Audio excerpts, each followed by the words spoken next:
Acid বলতে আমরা বিশেষ এক ধরনের তরল পদার্থকে বুঝি, যা ব্যাটারি এবং বিভিন্ন ধরনের ইলেকট্রিক ডিভাইসে ইলেকট্রোলাইটের কাজ করে থাকে। তো কখনো কি ভেবে দেখেছেন এসব অ্যাসিড কোথা থেকে উৎপন্ন হয়? আসলে এসব অ্যাসিড কোথা থেকে উৎপন্ন হয় তা আমরা জানি না।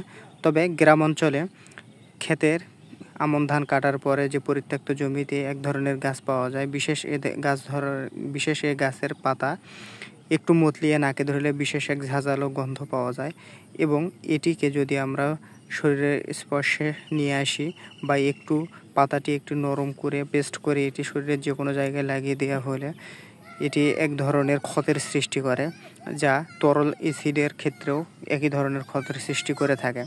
তো এসব পাতাকে গ্রাম অঞ্চলে অ্যাসিড পাতা হিসেবে পরিচিত। এসব অ্যাসিড পাতার গাছ এমনি জন্মায়, এগুলো আসলে তরল অ্যাসিড হিসেবে ব্যবহার করা হয়ে থাকে না। তবে এ ধরনের বিশেষ গাছে যে ঝাঁঝালো উপাদানটি রয়েছে তা ঘরবাড়িতে পোকা মাকড় দমনের ক্ষেত্রে বিশেষ ধরনের কাজ করে, এবং এটি যদি আমরা বেটে তরল করে বিভিন্ন ধরনের কীটনাশক এবং পোকামাকড় দমনের ক্ষেত্রে এটি ভালো একটি কাজ দিয়ে থাকে। তো যারা আমরা গ্রামে থাকি তারা বিশেষ করে এই গাছটির সাথে পরিচিত, এবং যারা শহরে থাকি তারা এই গাছটি আসলে অনেকেই দেখি না।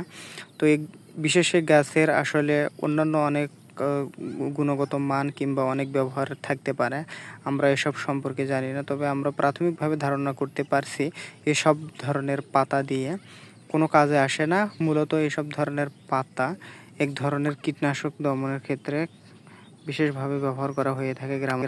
তো আপনার এলাকায়ও যদি এই গাছের পাতা আপনি দেখে থাকেন, এই গাছের পাতা থেকে একটু দূরে থাকবেন, যেহেতু এটি শরীরে ক্ষতের সৃষ্টি করে, তাই এ থেকে একটু দূরে থাকাটাই ভালো। এবং আমাদের ভিডিওটি ভালো লাগলে অবশ্যই লাইক, কমেন্টস এবং শেয়ার করে পাশে থাকবেন, এবং পরবর্তী ভিডিওর আপডেটের জন্য অবশ্যই আমাদেরকে সাপোর্ট করবেন। ধন্যবাদ সবাইকে।